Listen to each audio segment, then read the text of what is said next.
الحمد لله الذي نور قلوب العارفين بنور معرفته وأثبت فؤاد أنبيائه وأوليائه بقصص الأنبياء والمرسلين وأكمل إيمان المسلمين والمؤمنين بولاية علي أمير المؤمنين عليه السلام.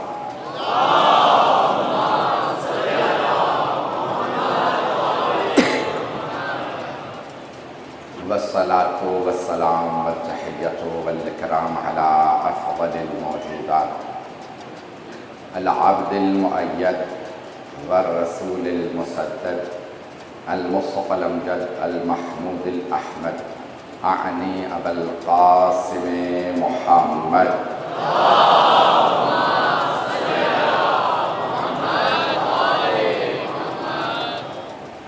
وعلى روحه ونفسه وصهره ووسيعه سيد الأتقياء والأصفياء مولى المبادئ إمام المتقين علي بن أبي طالب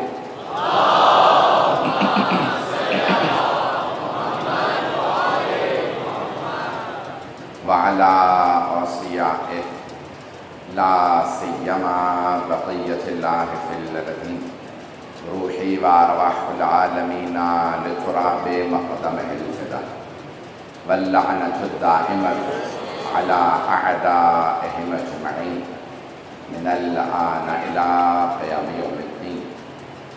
أما بعد فقد قال علي بن أبي طالب عليه الصلاة والسلام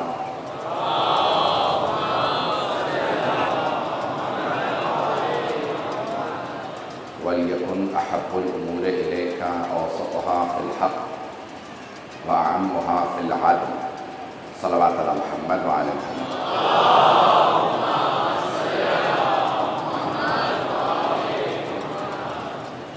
عزیزان گرامی، نہج البلاغہ کا 53واں خط جسے عہد نامہ کہا جاتا ہے، مولا امیر علیہ السلام کے اس خط کو بہت زیادہ اہمیت حاصل ہے۔ اولاً تو سب سے طویل مولا کا سب سے طولانی خط ہے، اور دوسرے مولا نے لکھا ہے حضرت مالک ابن حارث نخعی الاشتر کو، جو یمن کے رہنے والے تھے، اور مولا کے تمام اصحاب میں سب سے زیادہ رتبہ اور مقام حضرت مالک اشتر کا، وہ اصحاب امیر المومنین نے انہیں خاص مقام اور منزل، ان کے نام خط ہے۔ تیسرے اس میں شہرداری کے، حکمرانی کے، زندگی کے تمام اصولوں کو مولا نے بیان فرمایا۔ مولا کا اصولوں کو سکھانا۔ ایک جملہ میرے ایک دوست تھے، اب سے 30 برس سے زیادہ ہو گیا، پہلے کالج میں ساتھ پڑھتے تھے، عیسائی سے مسلمان ہوئے پھر شیعہ ہوئے۔ وہ کہتے تھے جب میں نہج البلاغہ کا یہ خط پڑھتا ہوں تو لگتا ہے مولا علی میرے ساتھ زندگی بسر کر رہے ہیں، مجھے جینا سکھا رہے ہیں، زندگی کے اصول بتا رہے ہیں، زندگی بسر کرنے کا بہترین طریقہ۔ اب اس میں مولا نے جو جملے فرمائے ہیں، میں آج ایک جملے کی وضاحت میں اگلے مرحلے میں تقریر کے داخل ہو رہا ہوں، جو میں نے اشرا شروع کیا، یہ میرا دوسرا سال ہے اسی موضوع پہ۔ مولا فرما رہے ہیں وَلْيَكُنْ أَحَبُّ الْأُمُورِ إِلَيْكَ أَوْسَطُهَا فِي الْحَقِّ، مالک آپ کے نزدیک پسندیدہ ترین امور میں یہ بات ہونی چاہیے کہ آپ حق کے راستے میں سب سے سنجیدہ رہیں، سب سے جو سیدھی بات ہے اس کو کریں۔ وَأَعَمُّهَا فِي الْعَدْلِ، اور عدالت کے اندر جو سب سے عام بات ہے اس کو آگے لے کے چلیں، اور جو رعایا کے رضایت کے عین مطابق ہو اس کام کو کریں، جس میں زیادہ تر رعیت جس کام کو چاہتی ہو۔ مجھے آج اسی کی صرف وضاحت کرنی ہے، تو مولا فرما رہے ہیں اس کو، جو میرے نوجوان میرے پہلے ترجمے پہ پہنچ گئے ان کو سب کو سلام ہے، غور کیجئے گا۔ مولا کہ جملہ سونے کے پانی سے لکھا جائے، بہت قیمتی جملے ہیں مولا کے۔ فرما رہے ہیں مالک سب سے آپ کے نزدیک پسندیدہ بات یہ ہونی چاہیے جو حق کے عین مطابق، حق کے مطابق ہو۔ وضاحت کر رہا ہوں، اس کو سن لیجئے گا۔ عربی کی ایک ٹرم ہے، ایک اصطلاح ہے، اسے پیش کروں گا، گھبرائیے گا نہیں، پیچیدہ نہیں کروں گا، آسان بنا کے پیش کروں گا۔ قط، قاف توئے عین، قط، سن رکھو، اردو میں بھی آپ استعمال کرتے ہیں۔ قطعاً یہ کام صحیح نہیں، قطعاً یہ کام اچھا ہے، استعمال کرتے ہیں نا۔ قطعی طور پہ، قطعی یعنی جس پہ انسان بہت زیادہ پختہ یقین رکھتا ہو، یقین نہیں کہہ سکتے اس کو بھی، میں بھی اسی کی وضاحت کرنا چاہ رہا ہوں، مجمع میرے ساتھ رہے، جو میرے لوگ پہنچ رہے ہیں، تو جس پہ انسان جزم رکھتا ہو، بھروسہ پورا رکھتا ہو، اسے کہتے ہیں قطع۔ عربی میں کیا کہتے ہیں؟ قطع۔ سارے مجمع کی توجہ رہے، قطع رکھتا ہو یعنی قطعی طور پہ جس بات کو مانتا ہو، چاہے وہ حق ہو یا باطل، جس پہ اسے قطع ہو اسے قطع کہا جاتا ہے، لیکن اگر وہ حق کے مطابق ہو تو اسے کہتے ہیں یقین۔ کچھ لوگ پہنچ گئے ہیں، جس پہ انسان کو قطع ہو، بھروسہ ہو، پورا بھروسہ ہو، اگر وہ حق کے مطابق ہو، حقیقت کے مطابق ہو تو یقین ہے، اور اگر مطابق نہ ہو تو جہل مرکب ہے۔ چلے میں وضاحت کر دیتا ہوں، میں اشاروں میں آگے بڑھنا چاہ رہا تھا، مجھے وضاحت کرنی پڑے گی۔ جہل مرکب کیا ہے؟ دوہری جہالت۔ غور سے سنیے گا، مولا امیر کی ایک حدیث ہے جس میں آپ نے علم کی 4 تقسیمات کی ہیں، کہ ایک آدمی وہ ہوتا ہے جو جانتا ہے، کسی چیز کا علم رکھتا ہے، لیکن یہ علم نہیں رکھتا کہ میں علم رکھتا ہوں۔ مولا فرماتے ہیں ایسا آدمی غافل ہے، سویا ہوا ہے۔ میرے ایک دوست سے انہوں نے ڈرائیونگ ٹیسٹ پاس کر لیا تھا۔ آپ جانتے ہیں نا یورپ امریکہ میں ڈرائیونگ ٹیسٹ ہوتا ہے، پاکستان میں بھی ہوتا ہوگا، تو وہ ڈرائیونگ ٹیسٹ انہوں نے پاس کر لیا۔ تو میں نے کہا بھائی ڈرائیونگ آپ نے پاس کر لی، کار کیوں نہیں چلاتے؟ کہا بس مجھے یقین نہیں ہے کہ میں نے پاس کر لیا، لگتا ہے باہر نکلتے کسی کو قتل کر دوں گا، میری گاڑی کے نیچے کوئی آ کے مر جائے گا۔ پوری دنیا کی گاڑی نہیں چلائی، آج 20 برس ہو گئے ہیں۔ کیوں؟ پاس کر لیا، انہوں نے لائسنس دے دیا۔ توجہ، مولا فرما رہے ہیں کچھ ایسے ہوتے ہیں علم رکھتے ہیں لیکن جانتے نہیں میں علم رکھتا ہوں۔ مولا فرماتے ہیں ایسے لوگ سوئے ہوئے ہیں، انہیں جگا دو۔ توجہ، کچھ لوگ سوئے ہوئے ہیں، انہیں جگا دو۔ حسینیوں کو اپنی طاقت کا پتہ ہی نہیں ہے۔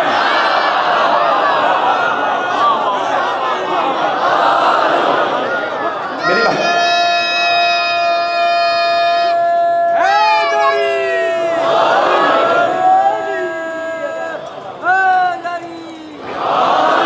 بھائی توجہ فرما رہے ہیں عزیزان گرامی، حسینی 72 بھی ہوں تو یزید کی اتنی بڑی حکومت کو گرا دیتے ہیں۔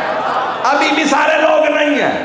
کبھی بھی اپنے آپ کو کمزور نہ سمجھیں، کبھی نہ سمجھیں میرے پاس کچھ نہیں، نہ طاقت، نہ دولت، نہ منصب، نہ عہدہ، کچھ نہیں ہے میرے پاس۔ آپ کو پتہ ہی نہیں ہے آپ کے پاس حسین ہے۔ میرے کر دو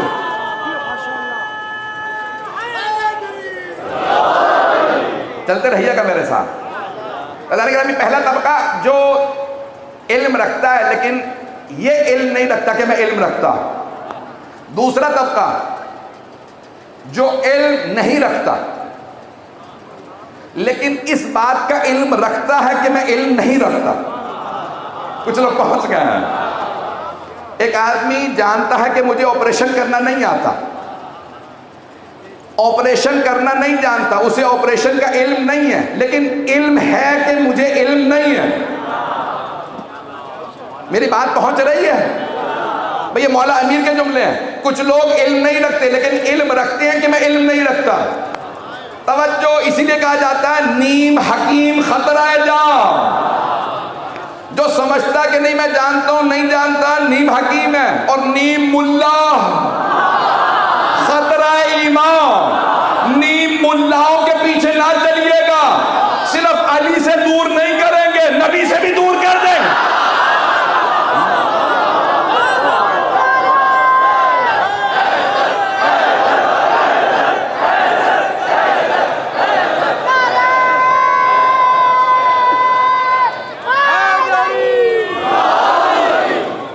ابھی بھی سارا مجمع میرے ساتھ چلتا رہے، میں نے ایک پیچیدہ موضوع بحث چھیڑی ہے، اب تک آپ لوگوں نے میرا ساتھ دیا، اب تک میرا ساتھ دیتے رہیے گا۔ تو مولا فرماتے ہیں دوسرا طبقہ علم نہیں رکھتا لیکن علم رکھتا ہے کہ میں علم نہیں رکھتا۔ ایک چیز نہیں جانتا لیکن جانتا ہے کہ میں نہیں جانتا۔ تیسرا طبقہ، توجہ، وہ جو علم نہیں رکھتا اور یہ بھی علم نہیں رکھتا کہ میں علم نہیں رکھتا۔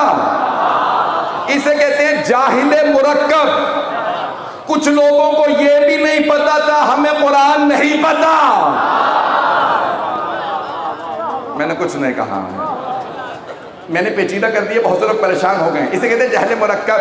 اور چوتھا طبقہ جو علم رکھتا ہے, اور وہ یہ علم رکھتا ہے کہ وہ علم رکھتا ہے, وہ جانتا ہے اور وہ یہ بھی جانتا ہے کہ میں جانتا ہوں. یہ ہے یقین کے درجے پہ, جنہیں پتا ہے علی ولی ہے اور علی ولی ہے بھی. یقین تب ہوتا ہے جب آپ کو بھروسہ ہو اور وہ حق کے مطابق ہو. توجہ, ہاتھ جوڑ کے پیش کر رہا ہوں بہت معذرت کے ساتھ, دل آزاری مقصود نہیں ہے, سارے میرے بھائی سنیں. مجھے پتا ہے شیعہ سنی دونوں طبقات موجود ہیں, مجمع کی توجہ. ایک مرتبہ ہمارا عقیدہ علی ولی اللہ, اور اللہ بھی کہہ رہا ہے علی ولی اللہ. یہ قطعی جو بات تھی یہ یقین ہے, کیونکہ علی حق کے مطابق ولی ہے. لیکن خدا نہ کرے کوئی کسی اور کو ولی سمجھ کے بیٹھا ہوا ہو. اب پہنچ گئے.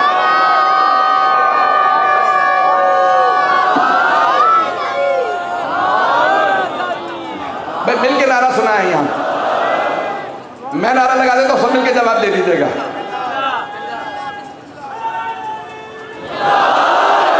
ہو گیا نعرہ. اعلان گرامی بہت سے افراد, یہ لوگ کہتے ہیں بھی اسے بھی یقین ہے, آپ کو بھی یقین ہے. میری بات پہنچ رہی ہے؟ توجہ. بہت سے لوگ کہتے تھے آپ کو علی پہ یقین ہے, کسی اور کو کسی پہ یقین ہے. وہ یقین نہیں ہے, قطع ہے. یقین اسے کہتے ہیں جو حق کے مطابق ہو. توجہ, حق کے مطابق ہو. ہاتھ جوڑ کے جملے کو سن لیجئے گا, اپنا خون جگر دے رہا ہوں. عیسائی آئے تھے پیغمبر کے سامنے, کہہ رہے تھے ہمیں قطع ہے عیسیٰ اللہ کا بیٹا ہے. پیغمبر نے کہا آؤ مباہلہ کر لیتے ہیں, پتہ چل جائے گا.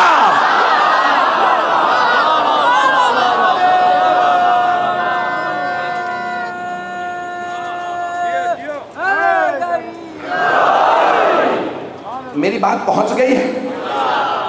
اگر کہیں کہ بات نہیں پہنچی میں اور زیادہ وضاحت کروں گا. تو عیسائیوں کو قطع تھا, عیسیٰ اللہ کے بیٹے ہیں, لڑنے مرنے کو تیار تھے, پیغمبر سے مناظرہ کرنے آ گئے تھے. عیسیٰ اللہ کا بیٹا ہے, عیسیٰ ابن اللہ. توجہ, بار بار کہہ رہے تھے رسول خدا سے عیسیٰ ابن اللہ ہے, پیغمبر دہرا رہے تھے رسول اللہ ہے, نبی اللہ ہے, عبد اللہ ہے, آیت اللہ ہے, کلمات اللہ ہے, ابن اللہ نہیں. میں نے تو پڑھ دیا. پیغمبر نے ایک مرتبہ کہا, 2 10 مرتبہ. اللہ نے کہا میرے حبیب قول ان سے کہہ دیجئے تعالوا ندبنانا و ابناکم و نسانا و نساکم و انفسنا و انفسکم ثم نبتہل فنجعل لعنت اللہ علی الکاذبین. ہم اپنے بیٹوں کو لاتے ہیں, تم اپنے بیٹوں کو لے آؤ.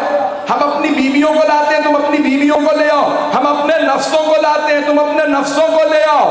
پھر ہم مباہلہ کریں گے, جھوٹوں پہ خدا کی لعنت کریں گے. توجہ, ہاتھ جوڑ کے سارے مجمع کی توجہ. پیغمبر نے نہیں کہا میں صحابہ کو لاؤں گا. اب پتہ چلا جو حق پہ ہوتا ہے وہ غیروں کو نہیں اپنوں کو لاتا. میری بات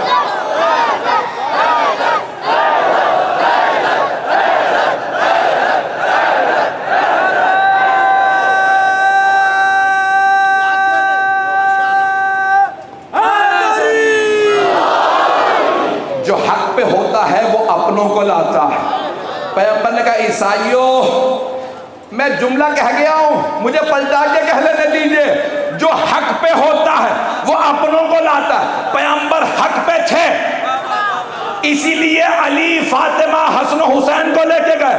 حسین حق پہ تھے, اسی لیے عباس و علی اکبر قاسم. اور جو حق پہ نہیں ہوتا وہ کہتا ہے لاکھوں مارے جائیں, ہزاروں مارے جائیں, مجھے کیا ہے.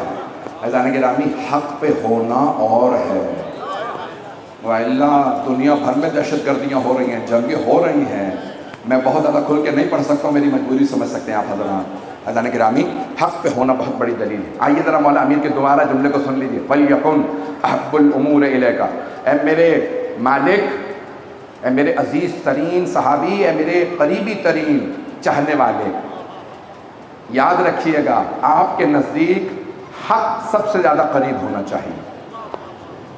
اب میں ایک جملہ آپ سب کے لیے کہہ دوں، آپ سب لوگ مانتے ہیں علیون، میں کلمہ پڑھ دیتا ہوں، آپ کہتے ہیں لا الہ محمد علیون، تو آپ سب کہتے ہیں لا الہ الا اللہ، یہ یقین ہے کیونکہ حق کے مطابق ہے، میں ممبر سے گواہی دے رہا ہوں۔ پھر آپ کہتے ہیں محمد رسول اللہ، یہ بھی یقین ہے کیونکہ حق کے عین مطابق ہے۔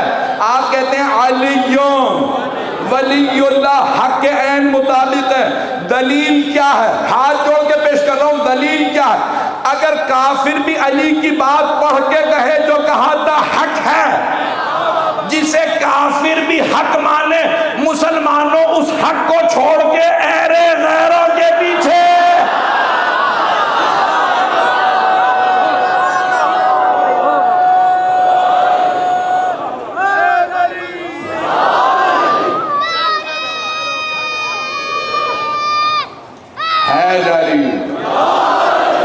بھائی جو جملے ہیں مولا کائنات کے اندر سن لیجئے۔ میں جانتا ہوں یہ سخت ترین جملے ہیں جو آپ نے محبت سے سن لیے، میں نے پیچیدہ ترین علمی موضوع آپ کے سامنے رکھا، آپ نے میرے ٹوٹے پھوٹے الفاظ کو عزت دے دی، مجھے محبت دے دی، میں پوری زندگی آپ کا ممنون احسان ہوں جو محبت مجھے آپ کے شہر میں اس امام بارگاہ میں مل رہی ہے۔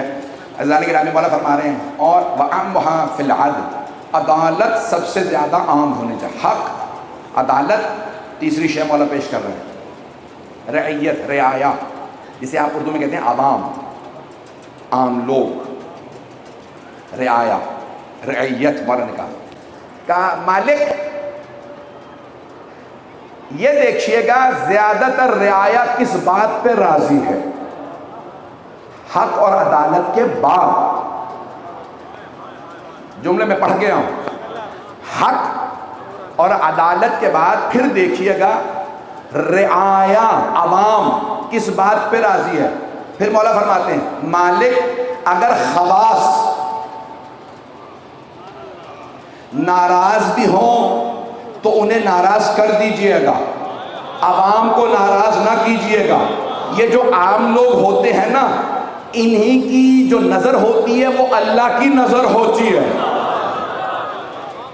ایک آدمی کی نہیں۔ جب زیادہ تر لوگ ایک ہی بات کہیں، مولا کہتے ہیں وہ، آپ اردو میں بھی کہتے ہیں زبان خلق کو نقارہ خدا سمجھو۔ جب ساری عوام ایک ہی بات کہہ رہی ہو، ایک ہی بات کہہ رہی ہو، سارا نہیں تو زیادہ تر توجہ، زیادہ تر عوام ایک ہی بات کہیں، توجہ، حق اور عدالت کے بعد، تو اس کی مخالفت نہ کرنا۔ آج میں دنیا کے حکمرانوں کو کیسے سمجھاؤں؟ خبردار رعایا سے نہ لڑنا۔ مولا علی فرما رہے رعایا سے لڑو گے تو اللہ سے جنگ ہے، جو اللہ سے جنگ کرے واللہ خصمہ، تو خالق اس کے مقابلے میں آ جاتا ہے۔ عزیزان گرامی، بدترین حکمران وہ ہے جو رعایا پہ رحم نہ کھائے۔ اور آج یہ دنیا بھر کے حالات ہیں، کچھ انٹرنیشنل اسٹیبلشمنٹ کے لوگ ہیں، انہوں نے ایسے افراد مہرے بنا کے مسلط کر دیے ہیں کہ جو پوری دنیا میں، آپ افریقہ میں چلے جائیں، میں پاکستان کے حالات نہیں پڑھوں گا تاکہ کوئی یہ نہ کہے یہ تو واپس چلے جائیں گے، دوسروں کے لیے مسائل کھڑے کر جائیں گے۔ افریقہ کے سب لوگ رو رہے ہیں کہ ہمارے جو ہمیں انٹرنیشنل یہ جو IMF سے سب جگہ سے قرضے ملتے ہیں، اتنا سود دینا پڑتا ہے، سود دے تو عوام، عیش کریں تو حکمران۔ مولا فرما رہے ہیں جب ساری رعایا بولنے لگے مالک پھر اپنے سے ڈرو، سمجھ لو قہر الہی آنے والا ہے۔ میرے تمام کے تمام حکمران دنیا بھر کے سن لیں، جب مولا علی کہہ گئے ہیں تو ایک مرتبہ سمجھ لو الارم بج چکا ہے، خطرے کی گھنٹی بج رہی ہے۔ تم اپنے محلوں میں سکونوں سے سونے کو چھوڑ دو، نرم و نازک بستر پہ آرام بھول جاؤ. جس دن عوام اپنے ہاتھ بلند کر کے کہے پروردگارا ہم سے برداشت ختم ہو چکی، وہ حکمران جو سکون میں ہوتا ہے اسے سکون نہیں ملتا. وہ بستر پہ جتنا مرضی ایئر کنڈیشن آن کر لے، ایسے ایسے خواب آئیں کہ یزید خود کا جہنم نظر آتی ہے. عوام کو بس ستاؤ. عوام، میں نے کل بھی سخت ترین جملے کہے تھے، آج بھی کہوں گا. ابھی وقت ہے میرے پاس چند لہجے برداشت. عزیزان گرامی، میں سخت ترین باتیں کہہ رہا ہوں، لیکن میں نے پہلے ہی کہا تھا اگر نہیں کہوں گا میں اپنی نظروں میں گر جاؤں. دنیا اس وقت بدترین حالات ہے. جملہ سورہ حدید آیت ہے، لقد ارسلنا رسلنا بالبینات وآتیناہم الکتاب والمیزان لیقوم الناس بالقسط. اللہ فرما رہا ہے ہم نے اپنے رسولوں کو بھیجا میزان کے ساتھ، ترازو کے ساتھ، عدالت کے ساتھ، تاکہ لوگ قیام کریں. لیقوم الناس بالقسط، لوگ عدل و انصاف پہ قیام کریں. چلیں فضائل کا ایک جملہ پڑھ دوں، اس کے فوراً بعد کیا ہے؟ وَأَنزَلْنَا الْحَدِيدَ فِيهِ بَأْسٌ شَدِيدٌ، اور ہم نے آسمان سے لوہا اتارا.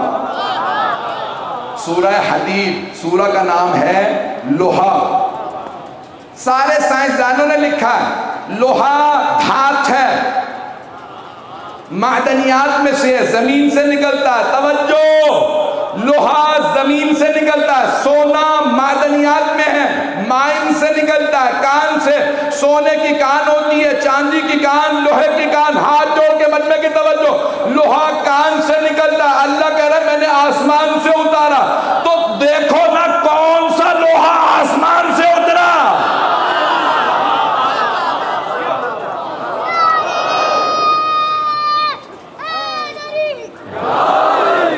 جب اللہ نے کہا کہ لوگ عدالت کے لیے قیام کریں اور ہم نے آسمان سے لوہا اتارا ہے، وہ کس کے ہاتھ میں لوہا آیا؟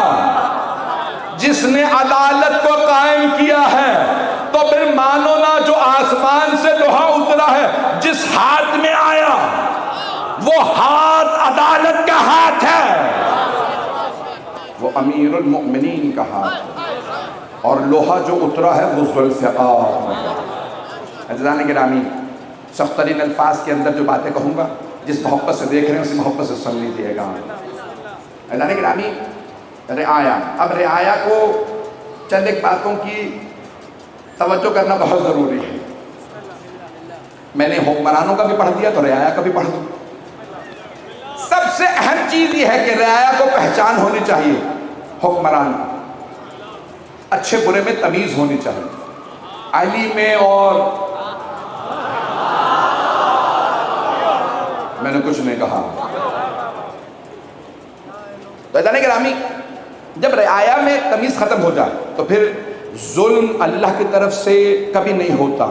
اللہ سے ہمیشہ عدل آئے گا. اللہ عدل کو پہنچانے میں دیر کرے گا جب تم میں تمیز نہیں ہے. میں جملے پیش کر رہا ہوں، میرے جملوں کو ضائع نہ کیجیے گا. ہاتھ جوڑ کے جو پیش کر رہا ہوں. فرعون کے لیے قرآن میں سورہ جاسیہ ظاہراً 45واں 44واں سورہ، اس میں اللہ فرما رہا ہے بہت خوبصورت انداز سے. اللہ نے فرمایا فَاسْتَخَفَّ قَوْمَهُ، خفت اس نے کی، تذلیل کی اپنی قوم کی. کس نے؟ فرعون ملعون نے. فرعون نے کیا کیا؟ خفت، تذلیل، تضحیک.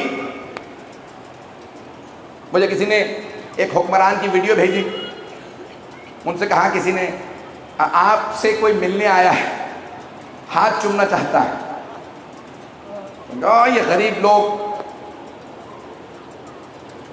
اچھا لے آؤ ہاتھ چومنے کے لیے، بس جائیں آپ ہاتھ چوم لیے. غور سے سنیے گا میرے جملے کو، ضائع نہ کیجیے. اللہ قرآن میں فرما فَاسْتَخَفَّ قَوْمَهُ فَأَطَاعُوهُ، فرعون نے تذلیل کی، خفت سے پیش آیا رعایا سے.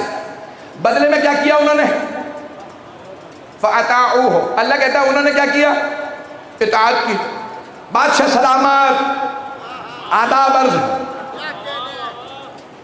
فرعون کو جھک جھک کے سلام کرنے لگے، اس فرعون کی اطاعت کرنے لگے۔ اللہ نے کیا فرمایا؟ فرعون فاسق نہیں ہے۔ فاستخف قومه فأطاعوه إنهم كانوا قوما فاسقون۔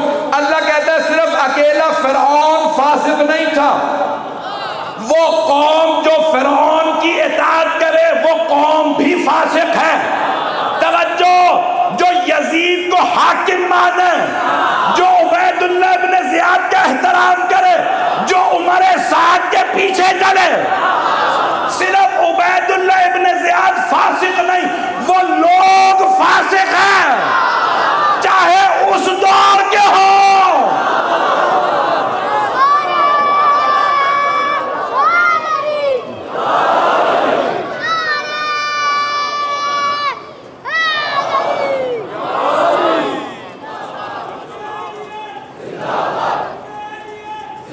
سب جواب دیں۔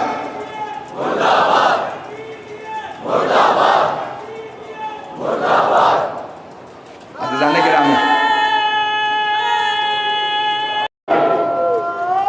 عزیزان گرامی، دنیا میں بدترین حاکم اس لیے حاکم ہیں کہ رعایا کو معلوم نہیں ہے ہمارے حقوق کیا ہے۔ وہ چند روپے یونٹ کم کر دیتے ہیں قیمت۔ میں مجلس پڑھ رہا ہوں، مثال تو کوئی بھی دے سکتے ہیں۔ چند روپے پیٹرول ڈیزل کی قیمت کم ہو جائے، ٹیکس سب سے زیادہ کسے دینا چاہیے؟ مالیات، ٹیکس کس کا حق بنتا ہے سب سے زیادہ دینے کا؟ جس کے پاس پیسہ زیادہ ہو، اس کا فریضہ ہے کہ وہ ٹیکس زیادہ ہے۔ سخت ترین جملے بہت معذرت کے ساتھ آپ لوگ کہیں گے کہ آج مولانا جو ہو سکتا تھا انہوں نے سخت باتیں کہہ دی۔ عزیزان گرامی، جس کے پاس جتنی دولت زیادہ، سب سے زیادہ اسلام پہ پیسہ کس نے خرچ کیا؟ حضرت خدیجۃ الکبریٰ سلام اللہ علیہا نے۔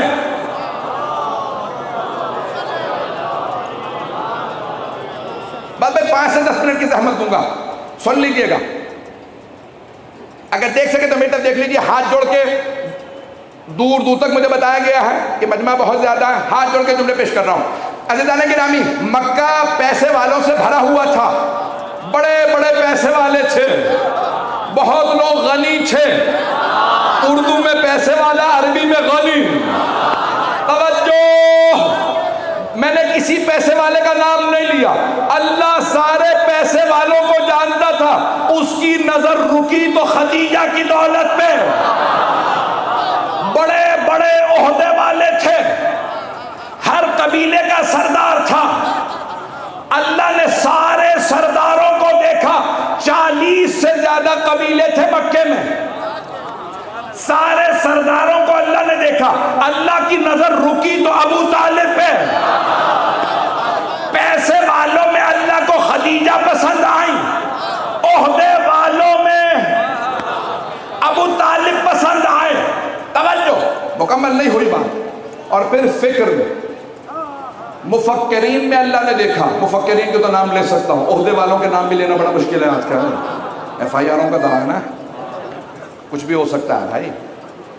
تو عزیزان گرامی، پیسے والے بڑے تھے، بڑے بڑے عہدے والے سردار، ایک سے ایک سردار موجود تھا، عتبہ تھا، شیبہ تھا، بڑے بڑے سردار۔ اور پھر مفکرین، توجہ، حاضرین سے درخواست ہے توجہ اس جملے پہ، بڑے بڑے مفکر موجود تھے۔ ابو جہل بڑا مفکر تھا، مفکر تھا، آپ لوگ تو پریشان، بہت بڑا مفکر تھا، اسے ابو الحکم کہا جاتا تھا، نام ہشام تھا، حکمت کا باپ، فادر آف وزڈم، حکمت کا باپ۔ یہ جب اس نے برچھی ماری تھی جناب سمیہ کو، جناب عمار کی والدہ کو، تو پیغمبر نے کہا جو خاتون پہ ہاتھ اٹھائے وہ ابو الحکم نہیں، ابو جہل۔ آج اس کے ماننے والے بھی ابو جہل ہی کہتے ہیں، کوئی اسے ابو الحکم نہیں کہتا، پیغمبر نے ایسا لقب دیا۔ مفکرین بڑے بڑے موجود تھے، نام نہیں لے سکتا زیادہ تر لوگوں کے، میں جانتا ہوں۔ ابو جہل جیسے بہت سے افراد تھے، مکہ بھرا تھا، مفکرین سے توجہ ہاتھ جوڑ کے، پیسے والوں میں اللہ نے خدیجہ کو چنا، سرداروں میں، قبیلے کے سرداروں میں ابو طالب کو، سارے مفکرین کو دیکھا، اللہ کی نظر رکی تو علی پہ۔ محمد کی ساری کی ساری توانائیاں اگر دولت لگے گی خدیجہ کی، عہدہ منصب استعمال ہوگا ابو طالب کا، فکر اور سوچ لگے گی تو علی کی۔ اللہ فاسق کو کبھی بھی مہلت نہیں دیتا دین کی خدمت کی۔ میرے سارے جملے سخت ترین جملے تھے، اے کاش جس طرح سے آپ نے محبت سے سن لیا، برداشت کر لیا، ادارے اور تمام کے تمام حکمران بھی اس کو اسی محبت سے سنیں اور یہ نہ سوچیں مجھ پہ پڑھ دیا۔ اگر آپ سمجھ رہے ہیں کہ میں نے آپ پہ پڑھا ہے تو آپ ہی پہ پڑھا ہے۔ شکریہ عزیزان گرامی، میں نے کچھ اپنے پاس سے نہیں پڑھا، صرف قرآن اور نہج البلاغہ سے پڑھا۔ اللہ سبحانہ و تعالیٰ کبھی کسی کی حرام دولت کو دین پہ قربان نہیں ہونے دیتا۔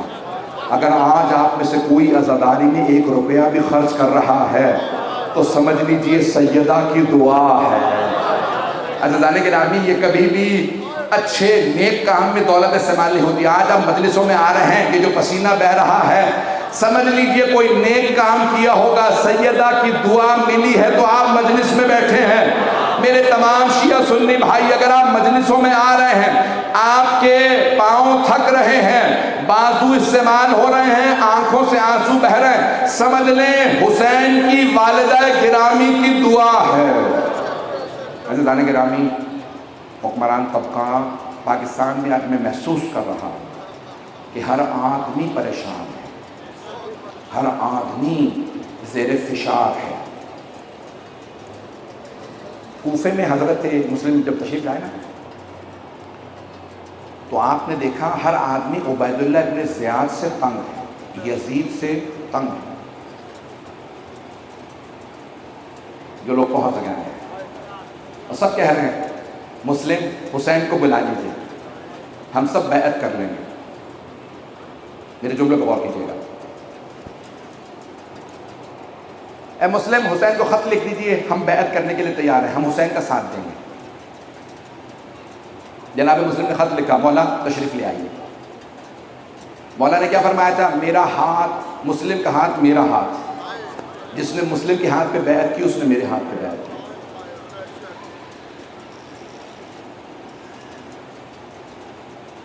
کیا مولا نہیں جانتے تھے کوفے والے ساتھ نہیں دیں گے، شام عراق کے لوگ ساتھ نہیں دیں گے، حکمرانوں سے ڈرتے ہیں، یزید سے ڈرتے ہیں، عبید اللہ بن زیاد سے ڈرتے ہیں؟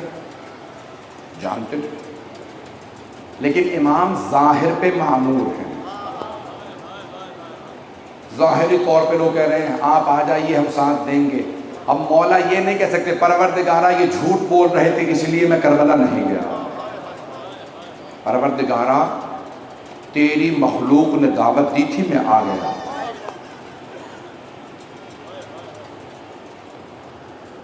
کچھ آج ایسے جملے پڑھوں گا مصائب کے جو میرے لیے بہت قابل برداشت نہیں۔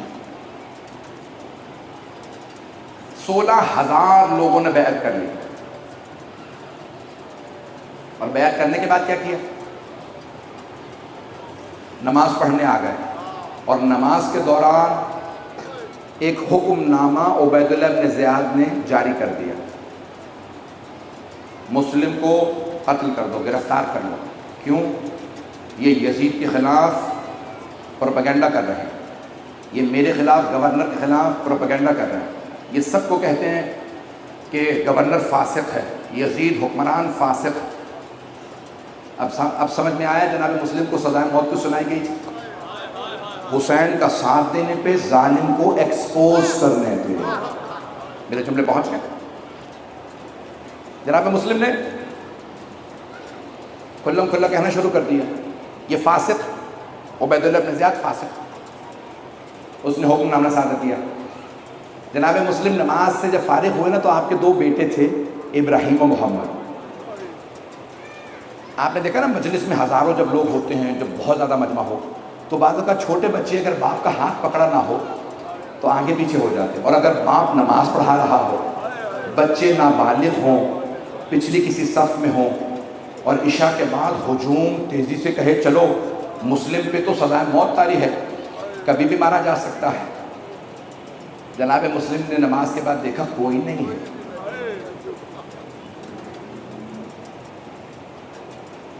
کوفے کی گلیوں میں تنگ گلیاں تھیں، جب چل رہے تھے کہاں جاؤں، جس کے گھر پہ جاؤں گا اس پہ میری وجہ سے مصائب ٹوٹ پڑیں گے، تو آپ ایک گھر کی دہلیز پہ بیٹھ گئے۔ ابھی بیٹھے ہوئے تھے کہ بوڑھی خاتون نے آواز دی، نام طوعہ تھا، طوعہ، کہا کہ اے مرد مومن، پورا شوق دور ہے، اپنے گھر کیوں نہیں جاتے؟ جناب مسلم فوراً کھڑے ہو گئے، کہا گھر وہ جائے جس کا گھر ہو۔ اس مومنہ نے جناب مسلم کو دیکھا، کہا اتنا اچھا لباس پہن رکھا ہے، اتنی خوبصورت آپ کی چہرہ شکل ہے، کیسے ممکن ہے آپ کے پاس گھر نہ ہو؟ کہا گھر ہے، مدینے میں ہے، میں کوفے میں پردیسی ہوں، یہاں میرے پاس گھر نہیں۔ ایک مرتبہ طوعہ نے دیکھا، کہا مدینے کے رہنے والے ہیں؟ ہاں۔ کس خاندان سے ہیں؟ کہا میں بنی ہاشم سے ہوں۔ کیا نام ہے؟ کہا میرا نام مسلم ہے۔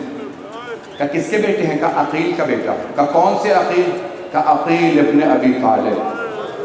کہا آپ کا علی سے کوئی رشتہ ہے؟ کہا وہ میرے چچا تھے، میں ان کا داماد بھی ہوں، شاگرد بھی ہوں۔ وہ مؤمنہ تھی، فوراً ہاتھ باندھ کے کھڑی ہو گئی، کہا میں مولا علی کی ماننے والی ہوں، میرا گھر حاضر، تشریف لے آئیے۔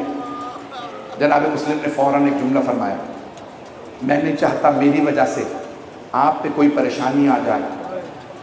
کہا نہیں، میرا گھر آپ کے لیے حاضر ہے، میں مولا علی کی ماننے والی ہوں۔ جناب مسلم جیسے ہی آئے، خاتون نے فوراً کہا اگر کہیں کھانا تناول فرمائیں تو میں طعام لگا دوں؟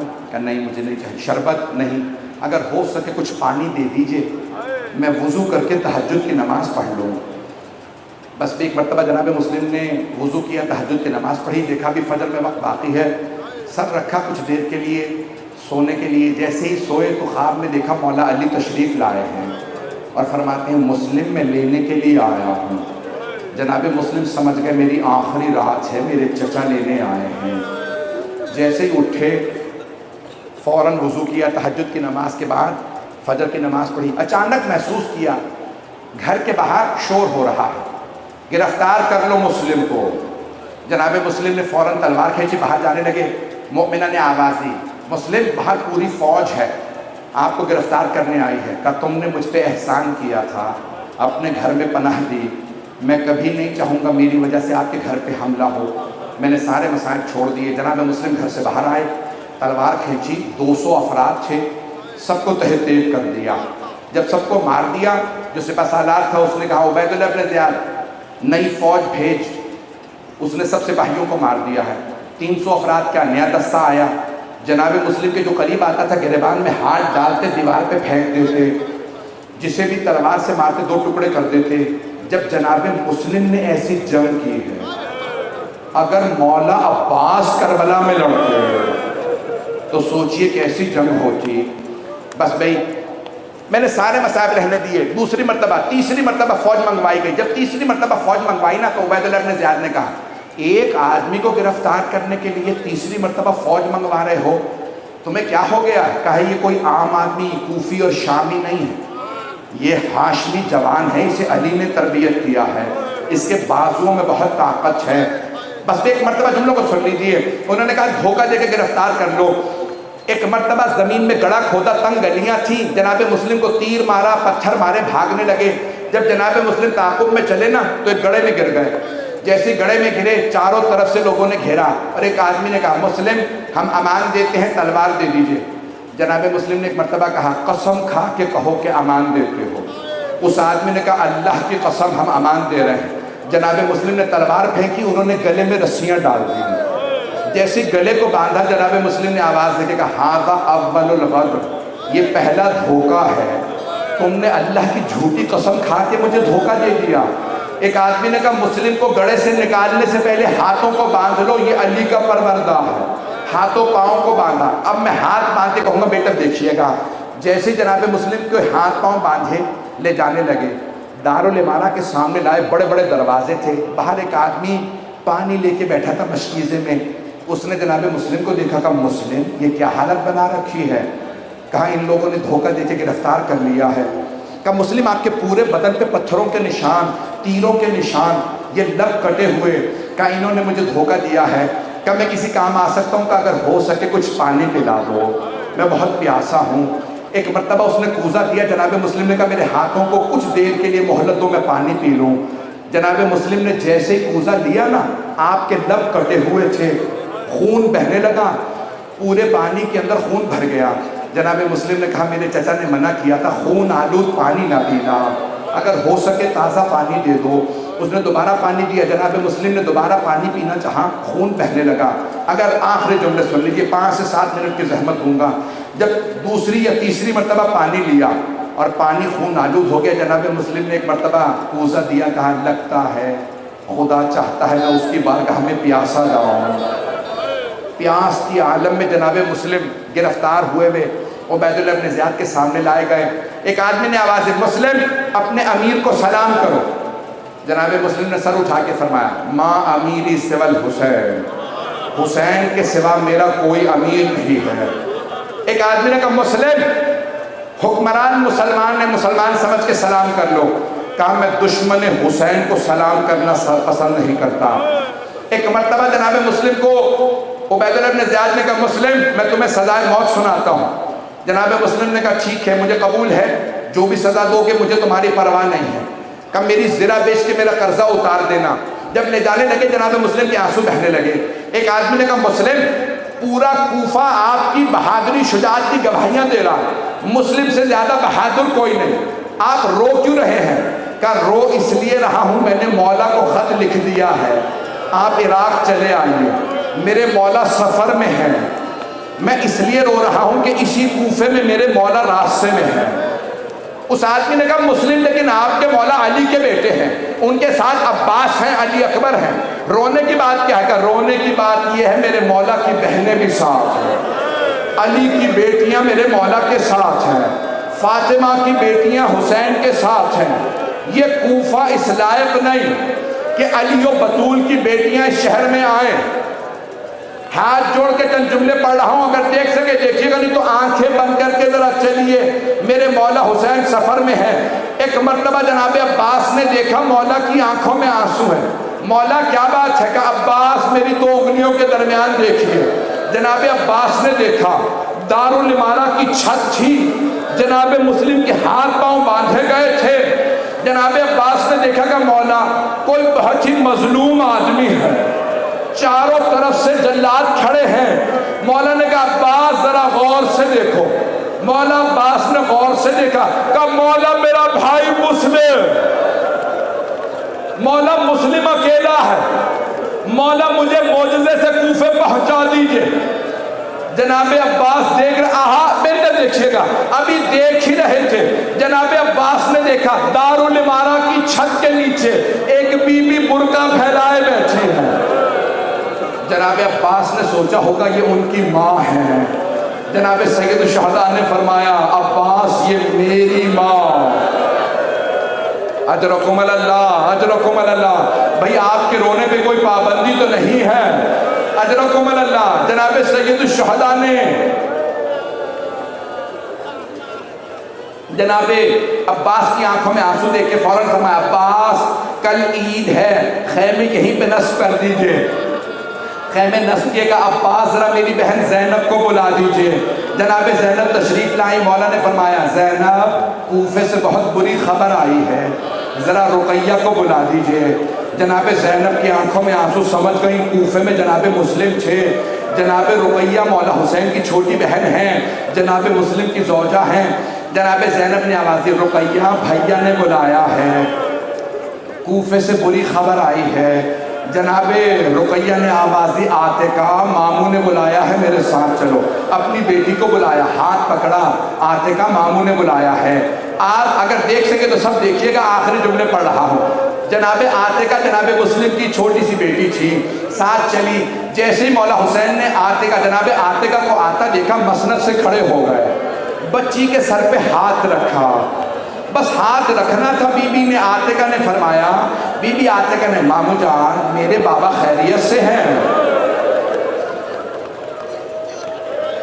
مامو جان آپ نے میرے سر پہ ایسے ہاتھ رکھا ہے جیسے یتیموں کے سر پہ ہاتھ رکھا جاتا ہے. سید الشہداء نے فرمایا, بیٹی اپنے آپ کو یتیم نہ سمجھیے گا, ابھی مامو زندہ ہیں.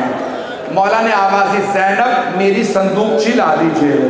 جناب زینب صندوقچی لے کے آئی. مولا نے 2 بالیاں نکالی, اپنے ہاتھوں سے جناب عاتقہ کے کانوں میں بالیاں پہنائیں. ایک بچی کھڑی دیکھ رہی تھی, وہ بچی 3.5 برس کی تھی. بچی کا نام سکینہ بتایا جاتا ہے. وہ بچی دیکھ رہی تھی, اگر کوئی بچی یتیم ہو جائے اس کے سر پہ شفقت کا ہاتھ رکھا جاتا, کانوں میں نئی بالیاں پہنائی جاتی.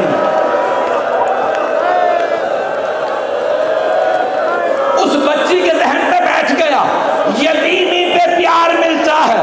اگر یتیم ہو جاؤ نئی بالیاں. اب شام غریبہ آ گئی, بچی انتظار میں تھی میرے سر پہ کوئی شفقت کا ہاتھ رکھے, مجھے کوئی نئی بالیاں پہنائے گا. اگر دیکھ سکے تو سب میری طرف دیکھیے. ہاتھ جوڑ کے آخری جملے, جناب سکینہ شام غریبہ میں انتظار میں تھی میرے سر پہ کوئی شفقت کا ہاتھ رکھے. اتنے میں شمر آ گیا, اس نے سر پہ ایسا ہاتھ رکھا, بی بی کا بالوں کو چھڑانا مشکل ہو گیا.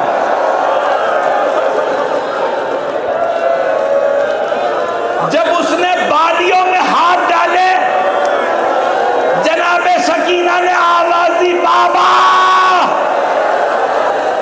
جب اس نے تماچا مارا, بی بی نے کہا, چچا عباس.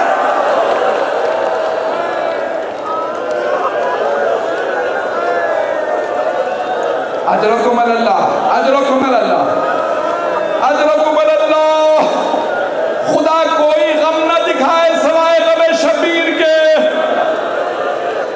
جناب مسلم کے لاشے کو دارالامارہ کی چھت سے گرایا, کوفے کی گلیوں میں پھرایا گیا. میں نے تمام کر دیا, ہاتھ جوڑ کے کہہ رہا ہوں آخری جملے سن لیجیے, اب مجھ میں پڑھنے کی طاقت نہیں ہے. ایک مرتبہ جب 13 محرم کا دن نکلا نا, عبید اللہ ابن زیاد نے کوفے والوں میں اعلان کروایا, او کوفے والوں, باغیوں کی بہنیں آ رہی ہیں. کوفے والے ہاتھوں میں پتھر لے کے کوفے کے دروازے پہ آ گئے. علی کی بیٹیاں تھیں, باغیوں کے نعرے, ہاتھوں میں پتھر. ایک مرتبہ جب پتھر آنے لگے, آواز آئی, السلام علیکہ یا ابا عبداللہ الحسین. جناب زینب نے آواز دی, سجاد, اے سید سجاد, اس غربت میں کس نے میرے بھائی کو سلام کیا؟ مولا سجاد نے فرمایا, پھوپھی اماں کوفے کے دروازے پہ دیکھیے, ایک سر لٹکا ہوا تھا. بیویوں نے سر کو دیکھا, سب خاموشی سے گزر گئی. ایک بیوی رک گئی, نام رقیہ بتایا گیا. بیوی رقیہ نے سر کو دیکھا. ایک مرتبہ فرمایا, مسلم جو آپ پہ بیتی مجھے پتا چل گیا, جو مجھ پہ گزری وہ آپ کو پتا ہے. مسلم مجھے بس اتنا بتا دیجئے, میرے 2 یتیم بچے کہاں گئے؟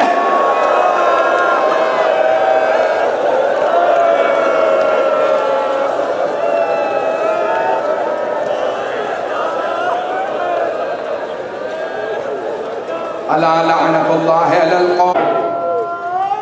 عزیزان گرامی, دنیا میں بدترین حاکم اس لیے حاکم ہیں کہ رعایا کو معلوم نہیں ہے ہمارے حقوق کیا ہیں. وہ چند روپے یونٹ کم کر دیتے ہیں قیمت. میں مجلس پڑھ رہا ہوں, مثال تو کوئی بھی دے سکتے ہیں. چند روپے پیٹرول ڈیزل کی قیمت کم ہو جائے، ٹیکس سب سے زیادہ کسے دینا چاہیے؟ مالیات، ٹیکس کس کا حق بنتا ہے سب سے زیادہ دینے کا؟ جس کے پاس پیسہ زیادہ ہو، اس کا فریضہ ہے کہ وہ ٹیکس زیادہ دے۔ سخت ترین جملے بہت معذرت کے ساتھ آپ لوگ کہیں گے کہ آج مولانا جو ہو سکتا تھا انہوں نے سخت باتیں کہہ دی۔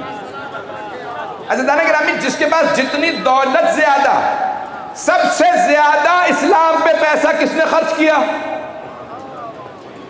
حضرت خدیجۃ الکبریٰ سلام اللہ علیہ نے۔